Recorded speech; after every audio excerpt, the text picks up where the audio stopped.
So right now I'm going to be talking about 2019 movies. So I'm going to be reviewing all the ones that I thought were big and great. And some of them might not be as good, but lots of people know them, which will be good. So right now we're going to be talking about Jojo Rabbit. So let's get right into it.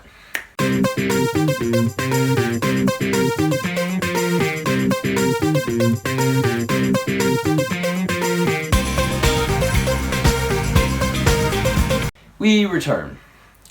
Now I'm just going to say this off the top. Jojo Rabbit is an amazing film. Almost perfect. Like, this film is great. It involves humor, drama. It's like this sort of sad movie. It has like all this emotion involved in it, but it's still funny. There's dancing.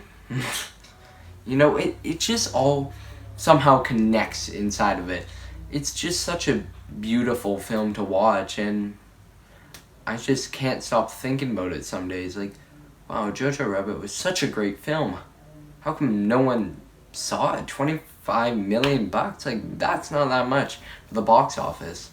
Like, for one of those films, yeah, sure. But I'm surprised. It should have made at least $100 million or more than that. Like, this movie was much better than Endgame in quality style. But Jojo Rabbit was just such a great film. I'll give you the base of the movie. So, little Nazi boy wants to be just like Hitler and wants to be Hitler's best friend. Sounds weird already. And he discovers that his mother is hiding a Jewish girl in their attic. Finds her, discovers her, and hates her to begin with, but eventually he likes her, but his imaginary friend Hitler does not like her and wants Jojo to step up his game. But sooner or later, the war happens, and Jojo comes back, and they want to free the Jewish girl, right? But he tells her, no, we won the war, but Jojo was lying because he needed someone to be with him. And he finally shows her the outside world like a day later, and they start dancing because she said once she would get out, she would start dancing. That's mostly the gist of the movie. But I just gave you a fast repeat and review on the movie, which movie is much different, much better. It's a bit repetitive of the scenes, which I think is a bit annoying to see. Like, he knocks on her like that attic door a couple, like 3 times or 4. It's just a bit repetitive of the same stuff, and it shouldn't be. Like, it's a great film. It's gonna be a classic one day, but it's just a little bit repetitive. The start of the movie, a lot of people thought was weird, but then once you get to the end, it's so much different. It's a weird movie. Taika Waititi is a genius, and he connects everything together. Like, spoiler warning if you don't want to hear anything, but Scarlett Johansson, the mom of Jojo, and this dies.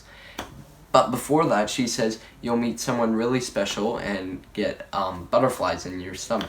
Jojo sees a butterfly like 2 days later, follows up it, and they see Scarlett Johansson hanging because she was trying to help the Jewish people in the war, and the Nazis killed her off. That part was really sad, really emotional. My friend went to the washroom in the movie theater at that scene.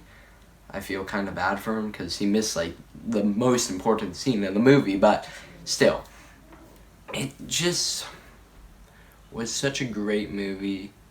The music in this movie had sort of like a German, like they spoke German in it, like David Bowie's Heroes played at the end and it was in German, which I thought was pretty cool. And then they had this other song at the start where the young Nazi boys are training in camp or something, and they have it in German.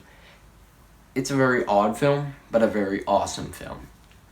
And I'm going to give you my rating on this film right now. So, my rating for Jojo Rabbit would be a 98.5 out of 100. Ooh, that is a big number. It is one of the best movies I've ever seen in my life. Like the third best movie I've seen in my life. And the best movie of 2019. Great film. Definitely recommend it. It's on DVD now, I think, or streaming, whatever. So just go watch it now. It's a great film. Thanks for watching. Please subscribe and leave a like. Taika Waititi is a genius.